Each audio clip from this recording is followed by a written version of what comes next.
Brilliant.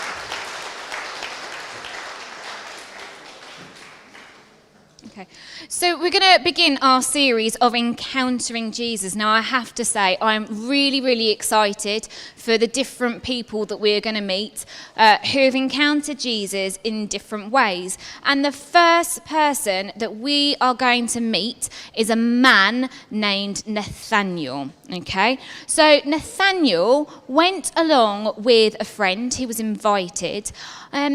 But actually, he was a little bit of a skeptic. In fact, you might even call him a bit of an upper caste snob. Maybe went to, I'm not going to use any names, but went to kind of a top kind of university somewhere. So when he got kind of this invite, it was for visiting a man who came from Nazareth. Okay, now Nazareth was can everyone put their thumbs down? Nazareth was the not so nice, but was the not so nice part of town. And he literally said, Nazareth? What good can come from Nazareth? Do you see? A bit snobby, but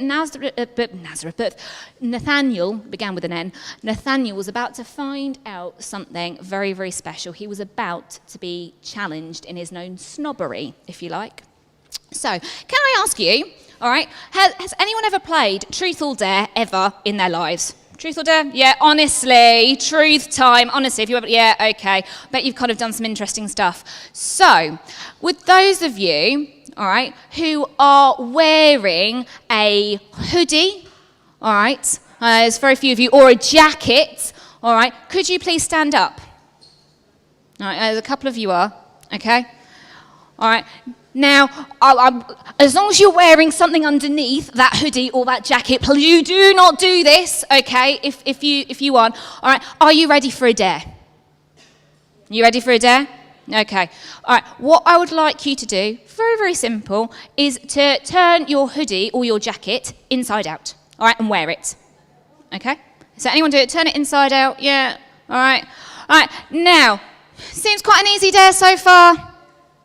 Yeah, okay, what I would like you to do, and I'd love to see some evidence of this later on, is throughout the rest of the day, I want you to wear your hoodie or your jacket inside out. All right, so whether you're sitting at home or whether you're going to the shops or going about your everyday business, I would like you to wear your hoodie or your jacket inside out. See how many comments you get. Are you ready for you? Is that okay? Yeah, maybe. I've got some hesitated looks because, all right, Nathaniel was about to find something out. All right, he was about to find out that God knew him, Jesus knew him from the inside out. So let it be a reminder to you that God knows us from the inside out. Okay, and he asked Jesus. All right. Oh, Jesus said to him, Nathaniel, he went up to meet Jesus, despite being somewhat skeptical, kind of a little bit of a snob. All right. And Jesus said to him this, here comes the Israelite. All right. Here comes the Israelite with nothing false. And that nothing false just means that without any hidden kind of motive, hidden agenda. Can you just imagine, all right, for 1 minute, someone coming up and saying to you, I know what's going on inside you. I know what you're thinking and I know what you're feeling. I know kind of your thoughts and I know your heart. Stranger. Would you believe them? Honestly, I can't hear you. You need to shout a bit louder.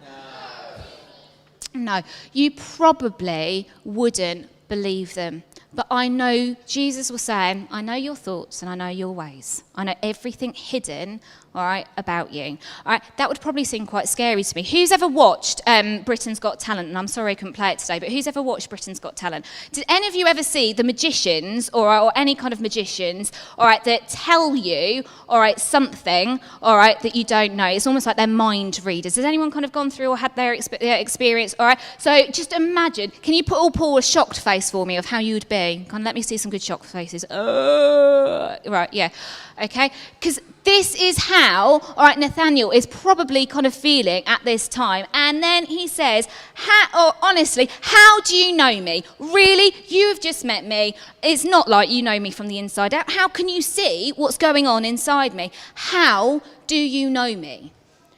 We can skip past that question far too easily when we're thinking about life.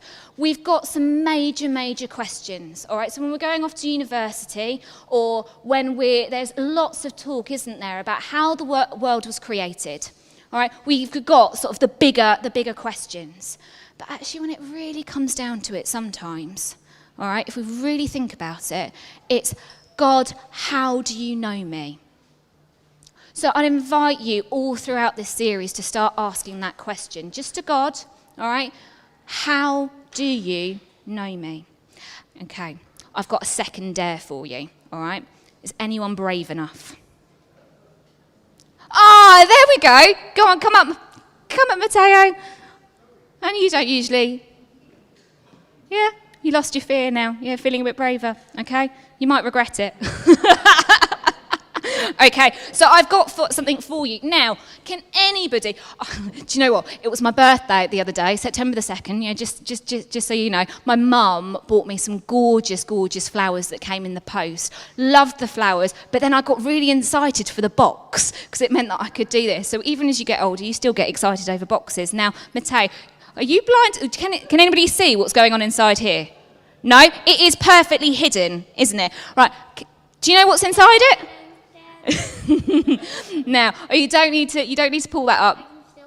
You probably won't see it's inside the box. Would you mind reaching your hand in? All right. Is it live? I can't tell you that. Do you trust me? No. You know me too well. I've been if it's any consolation to you, Matteo, I've been slightly kinder today than I was at the beginning of the week. It was going to be something else. I don't know. You have to find out and see. Should we give him a bit of a cheer? Go and cheer. That's it. Oh, my keys are dropped now. Go on. Find your courage. Find your courage. Oh, no, you can't. That's cheating. Reach your hand in. Oh. Hey, now see, it wasn't that bad after all. Ask me what I was going to do at the start of the week. What was I going to do at the start? It was going to be slime, okay? I made some specially made slime. It was going to be slime. Would that have been fun? It would have been all sticky and gooey when you felt your hand inside it. I have robot slime. You have robot slime? Does anyone else have robot slime? I've never heard of it. You're going to have to, right, Matteo, you're going to promise me, like one day you're going to have to show me in the children's group and maybe at another family service. Do you reckon? Will you show us what robot slime is? Okay. Yeah. So you can just make a robot and there's a pilot that's inside slime. You can keep the slime or throw it away, but you can build a robot. You can build a robot with slime. That's awesome. All right, Matteo, well done. The robot parts and the slime are separate. Well done. Thank you very much. Okay. Okay. Now, I was slightly nicer. Actually, what was inside the box, all right, was actually a heart. Because what you couldn't see from the outside, what other people can't see from the outside, actually God can see within us. But how does that happen? Nathaniel's question, all right, went from a who are you to the, well, how? Does anyone else like asking how questions? I know there's a few people within this room, and actually if I know I'm going to ask them a question, I know I'm going to come back with a how. Yeah, how does that happen? How does that work out? And actually Jesus gives him an answer. If you read sort of the subtlety sort of within the text, he actually kind of gives him an answer, all right? So, he said this, I saw you while you were still under the fig tree before Philip called you. So before Nathaniel received that invitation, Jesus is saying, I saw you. right at the beginning of the world, before it was made, however we believe that happened, and there are all sorts of different theories, okay? There is only really one story that's ever got told. Well, there's two conflicting stories, okay? Right, the first one, if we were to go right back, and I'll give you kind of a bit of biblical knowledge, okay, is something called the Gilgamesh Epic, all right, which was effectively, the world got made, all right, at the start of creation, all right, and it was between sort of warring gods with each other, and out of that chaos, all right, came the world.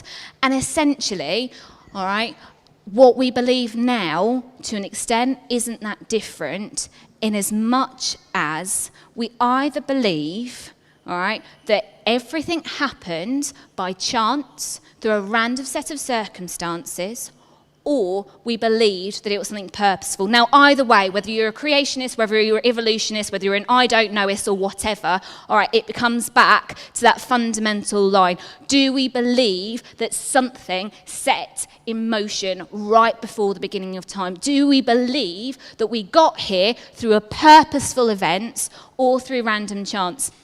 Now, it's interesting, a while ago I was watching, has anyone seen QI? Maybe some sort of older sort of, QI.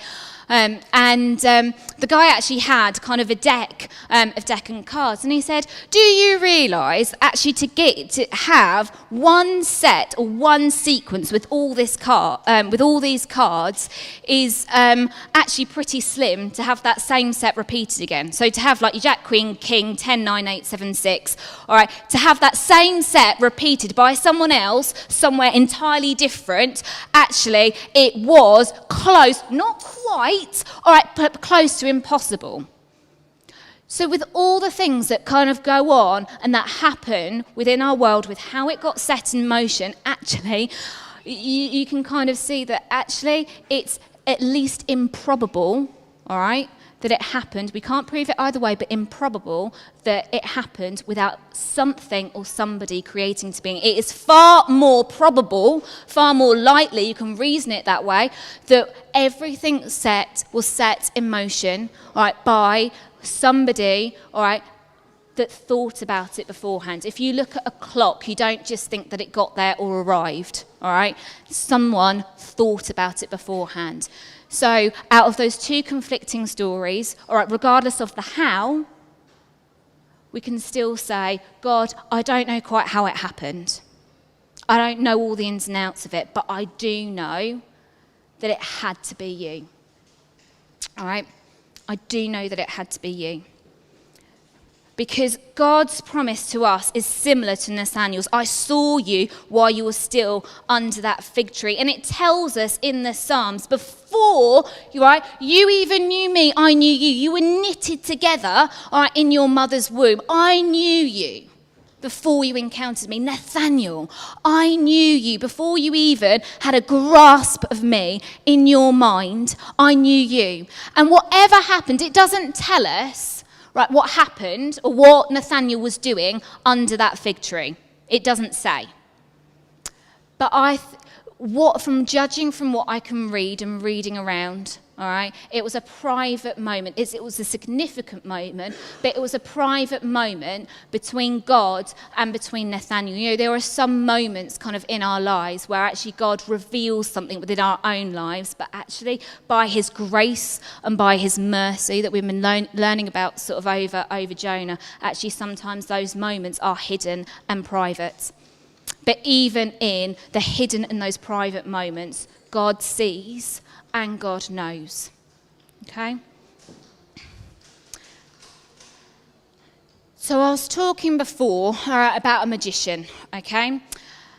And about how actually sometimes we can caught off guard and be surprised by what happens next. Now, there's a bit of a staff team joke that's kind of been going on, and I think Loretto actually put this brilliantly well.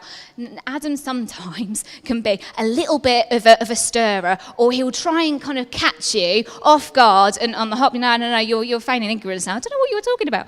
And then what happens is Loretto's noticed that when he's trying, all right, to lie about something, but really wants, I know, but he really wants to communicate the truth, his eyes will kind of bulge, I quote her words, but drill into you, okay, drill into you. Yeah, it was bulge, all right. So, can you all be lie detectors for me? Do you reckon you can catch Adam at his own game?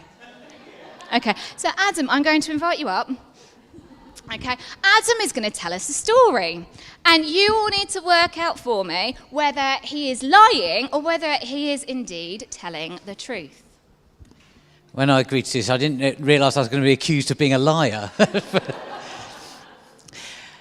Okay, so my story is about cricket, you won't be surprised to know. Don't switch off, okay? So when I was 16, I'd finished my O-levels, and those were the proper exams before these easier exams came in. That's right, isn't it? Yeah.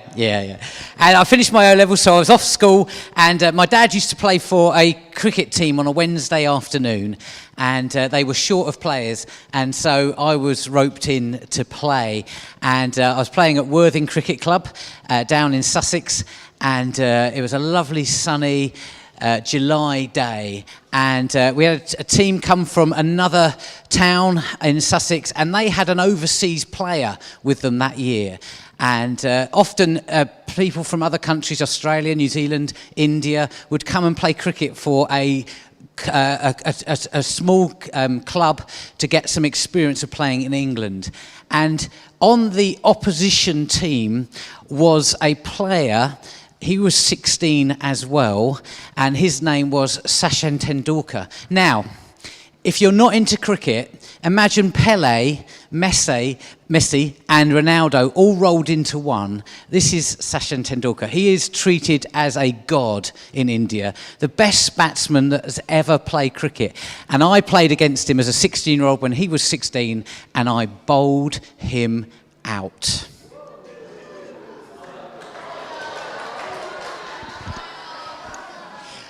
I don't know what happened to him after that, but he seemed to do all right. And my cricket career never quite reached the same heights. Okay. Lovely. Did you notice the eyes at all? Were anyone watching out for the eyes? Okay.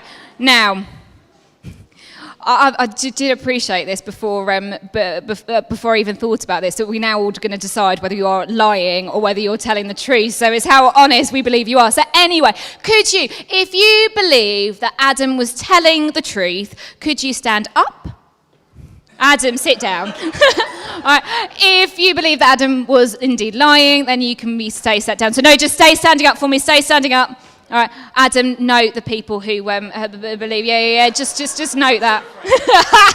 Okay. But I did notice there were slightly more people that were sat down. So Adam, I know you've kind of sat down now, but would you mind telling us? I feel like I'm on Would I Lie to You? I need a button, don't I, to real. Actually, it was a lie. But that did happen to my brother. Is this your way of kind of just saying it wasn't quite a lie? Was that it? Okay, all right. Okay, so actually the point is through this, we've got to decide when we encounter Jesus. So all throughout kind of this series, we're going to be meeting different people who've encountered Jesus, and we kind of need to come to a decision that almost as we're kind of standing there, right, meeting with Jesus, from what he says and what he does, is he just a magician trying to play a very, very clever trick? And there are some people who believe that, all right? Or is he who he says he is? Is he the person who started it all right back at the very beginning, who is carrying almost like a mother and a child? You know, the slings carry us. Is he carrying us? Does he know me? Has he formed me? Because Nathaniel's answer at the end of it, all right, was, you are the Son of God. There is something that happened in that hidden moment between the two of them, because at some point it is It is a private thing. It is between you and God. It's something, all right, forming within us as we meet with Jesus, where we kind of decide, is he the Son of God? Is he who he says he is? Or is he just a liar and a magician? All right, there are those two things. All right, and either way, it's actually Jesus who says to him at the end, when he declares that quite suddenly, slow down, let's reason this out together. All right, it's not exactly your normal evangelical thing of stand up and do an altar call. It's whoa, okay, you've made that decision. Right, slow down. All right, make sure it's the right one. Count the cost. Okay, because if we truly believe that, that means, all right, that whole repentance thing means a U-turn. It means turning around. All right. So, as we encounter Jesus, even my table talk questions today are going to be, where have you encountered Jesus? Where are you on that road? Who do you say that he is? And by the end of this series, is that answer going to be the same? Okay? If there was a conversation, when I was looking at this, if there was a conversation that happened, all right, between Nathaniel and between Jesus, it might have gone something like this. Nathaniel, nothing exists without me. I know you and I've seen you. I saw you before you caught a glimpse of me. I formed you in your mother's womb. I know you inside and outside. I shine a light on those hidden places. I have called you by name. Will you come with me? Will you come with me?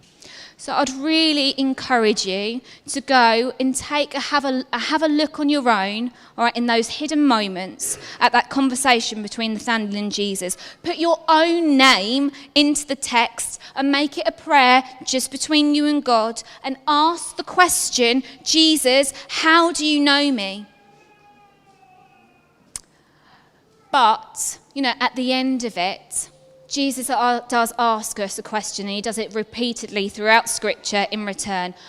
I know who you are. Who do you say I am? Who do you say I am? So as a response this morning, all right, because I'm aware we're running out of time, so if you need to go, I do understand that as well, all right? But we're going to play 2 more worship songs, okay?